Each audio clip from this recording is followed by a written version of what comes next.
Mary Kay, you should tell the story for posterity how you and Lee got together. Oh gosh. I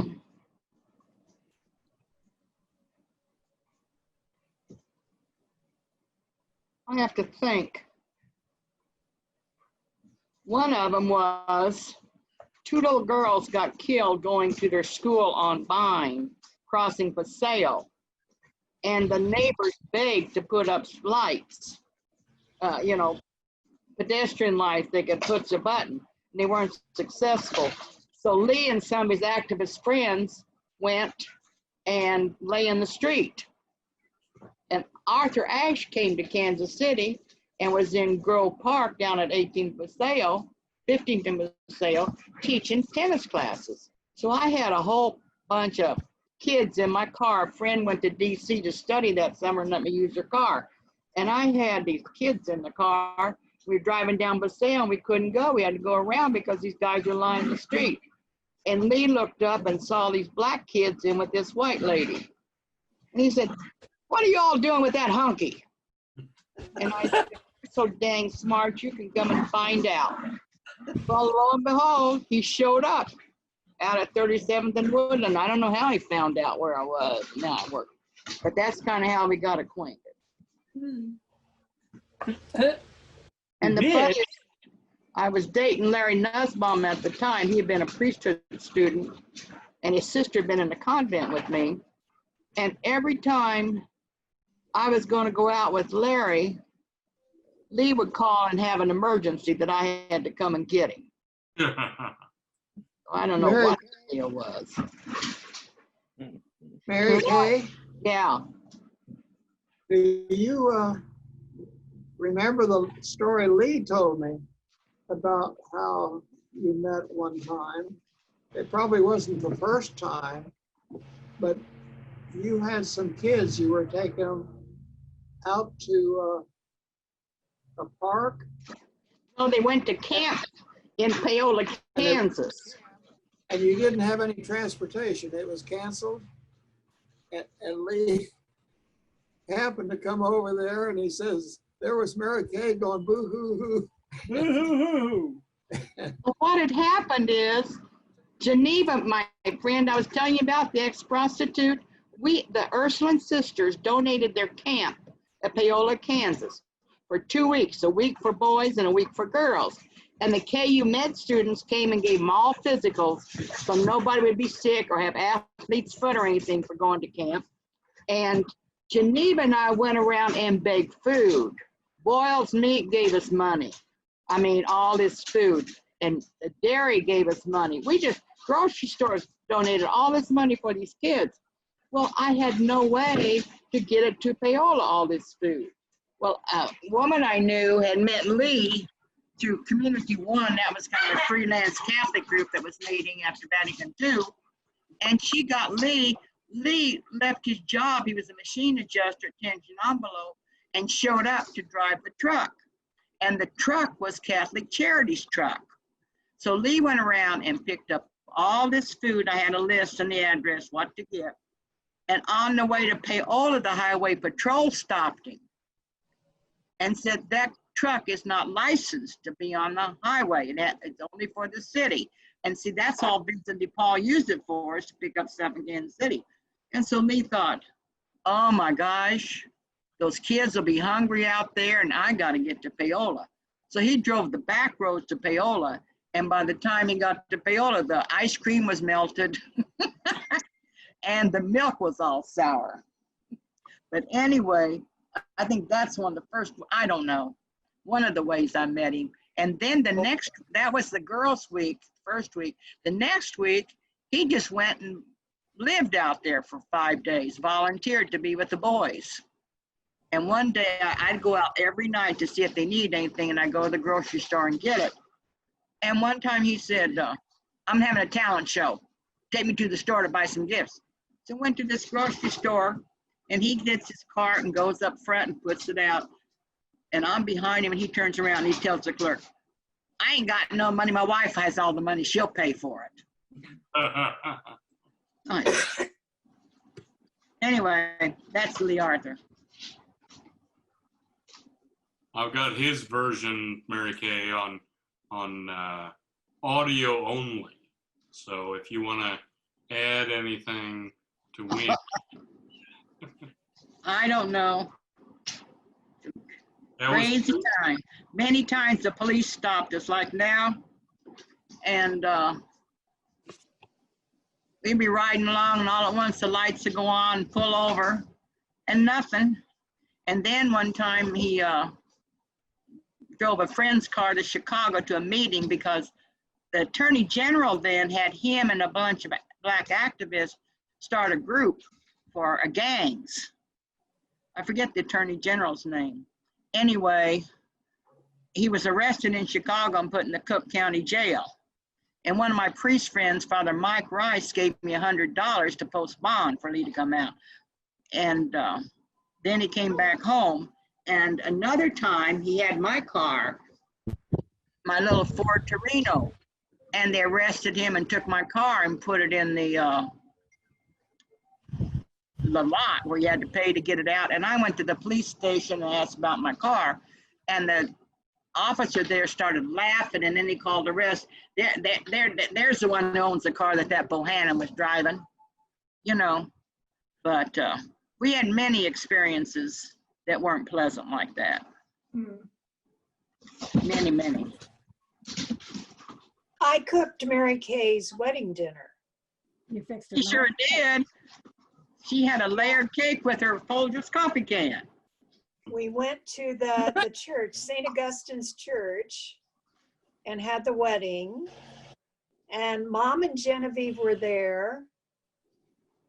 That's it, and you. And Frances, I guess. No, Frances had died, hadn't she? Yes, I think so, yeah. And then we went back to our house on Virginia Street and had the dinner. And I wanted to make you a wedding cake, but I didn't have wedding cake pans, so I got, you know, regular cake pan and a couple of different size coffee cans and made a tiered cake. It only had 3 tiers. And frosted it, and then I wanted to make it look nice, so I went outside and snipped some rosebuds off the rose bush and put them on it, and we had this really nice dinner. I forget what I served you. it was wonderful. And she sang, she played the auto harp and sang at our wedding. Oh, that's right, I did, Yeah. didn't I? Wherever Then you I go, went to I work. will go. Wherever you go, I will go. Yeah. And On after from the banquet, I went on to work that afternoon. Yeah, I heard you. that. She left and went to work. Mhm. I remember Mom saying, we had finished the dinner and we were taking pictures, and she said, I want a picture of me with my son-in-law. So Mhm. she and Lee, they got a picture of her and Lee. It was really sweet. I don't know where that picture is. Remember what Genevieve said to you, that wasn't a real wedding? Because Father didn't ask you to sign the papers as witness? Yeah, something like that. Anyway. Mary Kay, Seven. Yes. can you tell us about your decision to join the convent? How that came about? Oh, you just think. Back in those days, we had heroes and heroines. And Academy, I had the most amazing teachers. Sister Joan, Sister Paola, Sister Damien, and then Sister Ambrose was principal. They were just, I wanted to be like them. They were just amazing women. You know, I was almost asked to join after my junior year, and I decided not to. But anyway, it was because of these beautiful women. Talented, selfless, you know, happy, contented, talented. They were so talented. Just tremendous women. And that was it. Just their beautiful example. I know you thought about getting married. Didn't someone ask you to marry him? Was that Oberdeen? Earl Oberdeen. But there was another guy you liked. Oh, the guy I really liked before I entered the convent was Frakes. Jenny Frakes' brother. He became quite a talented artist and taught in California, taught at the college, taught art, and his nephews are oblates in Atchison. And so they told him that I was an oblate. And so he drew a picture and sent it to me. He gave it to me. It was really nice. Anyway, he was fun. He and I just enjoyed each other. We would just laugh, and we could just sit at a table and laugh and talk, you know. Larry was just a good guy. So anyway, but Earl, my gosh, who would be thinking about getting married when you're a junior in high school? Good grief. But 17 people out of 55 in my class had diamonds getting married. That's something, gosh, that's the way it was.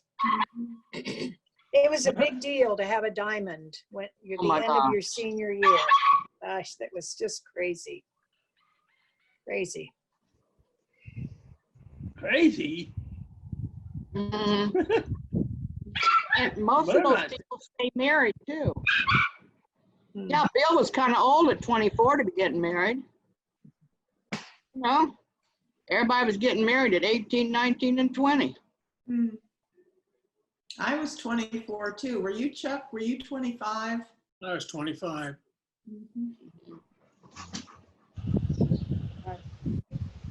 Valerie, now. And how old were you? I was 24. I was 25 and a half.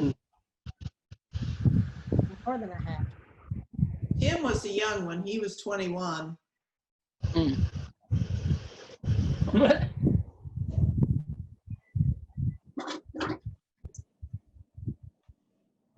So Mary Kay, talk about your organ, how you learned to play the organ. And First of all, I was at St. Joseph's. Sister Rosella McGrath from Atchison. All the rest were taking piano lessons, playing the organ. And she decided that I should play the organ at Mass. So I played the organ. That was Well- after you were a nun? No, I was in the 8th grade. Oh, at okay. St. Joseph's, so I got to play. Connie Weatherford to play, and Mary Ann and Jean Nass. So anyway, I entered the convent, and I didn't want to play the organ. Did not? No, I didn't want to. So the first summer I entered, I took piano lessons. So that fall, here came Sister Joachim, and we had the big dining room on the west, the summer dining room where all the overflow ate couldn't fit in the big dining room. And there was an organ in there. We call it the practice organ. And Sister Joachim said, "You're going to learn to play the organ." And that was it. So. And she had been your piano teacher. Yeah, she'd been my piano teacher. And then Sister Gonzaga was German, and she was registrar of the college, and Sister Joachim went to Berkeley to get her PhD. And when Joachim had me as an organ major, and then while Joachim was gone, they made me music ed. And then I was just in between. And finally, Joachim decided, okay, you're going to be an organ major when she came back. When I was in Council Bluffs, Iowa, I gave piano lessons, 20 piano lessons a week, every night and on Saturday. Then on Saturday, I would go over to the church and practice the organ for my organ recital for like 4 hours. I would just practice and practice. And that's the only way I got ready for it, was at St. Peter's Church in Council Bluffs, Iowa. You know, that I had that opportunity and freedom to practice. What year did you give your recital? 1966. And you graduated in 67 because you graduated with me. We graduated together. I didn't even come to my graduation. I didn't go to my UMKC graduation either. I see those all the time. I see them all the time. Oh, do you? And Mary Kay, your degree from UMKC, how did you happen to go back to school for that? A friend I met at work that worked at Penn Valley, and she said, "Mary Kay, with your job in nonprofits, working with government, you ought to get a master's in public administration." So I went to UMKC and got a master's in public administration. And guess what? I studied harder with Sister Nepomucene 7th and 8th grade than I did getting my master's at UMKC. Mm. That Was it was- helpful having that degree? Oh, made people look up and say, okay, she's got an advanced degree, and that's about it. It helped at the post office, I think, Hmm. you know. Mm. Because I was only there 2 years, you know, when I got promoted to supervisor, and then 3.5 when I was made a manager, so it helped a lot. Talk about your life at the post office. Oh,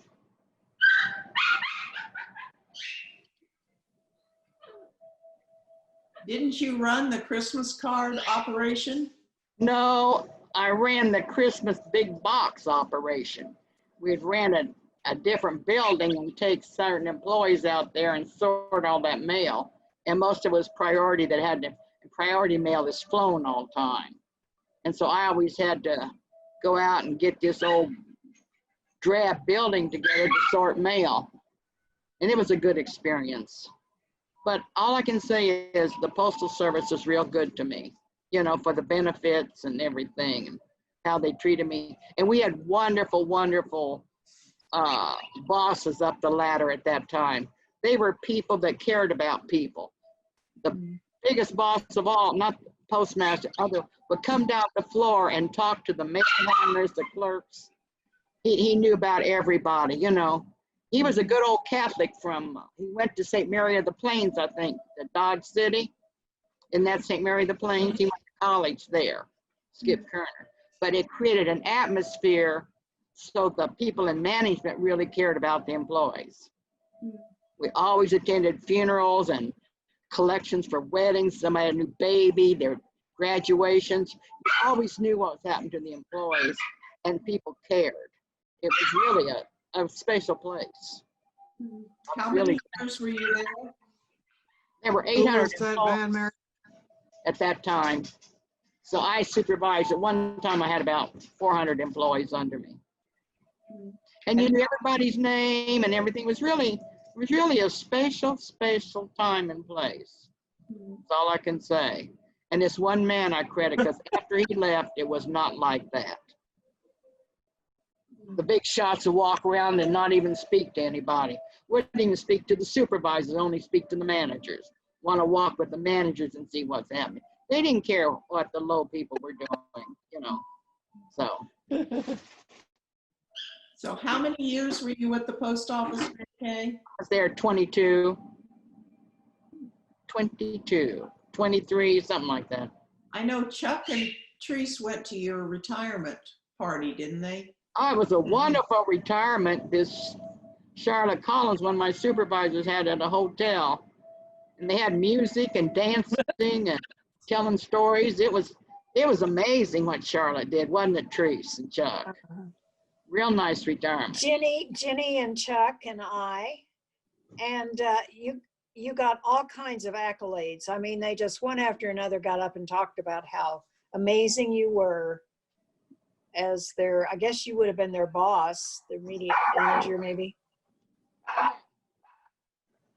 Somebody's going in their box. Oh, bad.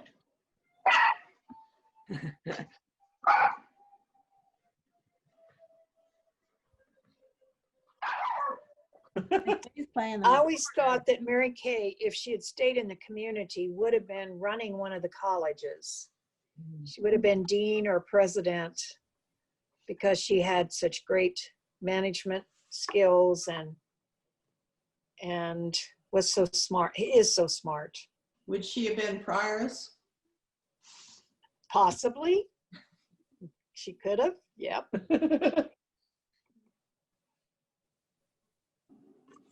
And she would have been also, I mean, she was a great organist. She played for a lot of big things, like she played for the Cardinal from St. Louis, Cardinal Ritter, I think it was, who came from St. Louis. And Joachim directed and Mary Kay played. It was quite a thing.